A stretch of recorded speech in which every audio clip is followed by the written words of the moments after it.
السلام علیکم ناظرین، آج ہم آپ کو اہم خبر دیں گے۔ اداکار یاسر حسین نے اپنی اہلیہ اداکارہ اقرا عزیز کی پوسٹ پر سابق رکن Sindh assembly Pakistan Peoples Party کی رہنما شرمیلا فاروقی کے تبصرے پر جواب دیتے ہوئے کہا کہ بس سیاست کر کے ملک کو برباد کرنے سے کوئی مسئلہ نہیں ہے۔ یاسر حسین نے اپنی انسٹاگرام سٹوری میں شرمیلا فاروقی کی جانب سے بچے کا ڈائپر بدلنے پر مبنی اقرا عزیز کی پوسٹ پر تبصرے کا رد عمل دیا۔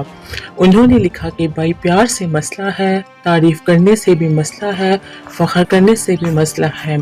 یاسر حسین نے اپنی پوسٹ میں مزید لکھا کہ بس سیاست کر کے ملک کو برباد کرنے سے کوئی مسئلہ نہیں ہے۔ دوسری جانب اقرا عزیز نے بھی انسٹاگرام سٹوری میں شرمیلا فاروقی کے بیان پر رد عمل دیا۔ اقرا عزیز نے لکھا کہ آپ کے لیے یہ کوئی بڑی بات نہیں ہوگی، لیکن مردوں سے بڑی دنیا میں جو اپنی بیویوں کو ہمیشہ نہیں سراہتے، جو وہ بچوں کے لیے ماں کے طور پر کرتی ہیں۔ انہوں نے کہا کہ میرا شوہر کرتا ہے، اور اگر وہ میری حمایت کرتا ہے، مدد کرتا ہے اور اس کی تعریف کرتا ہے تو میں کیوں نہیں۔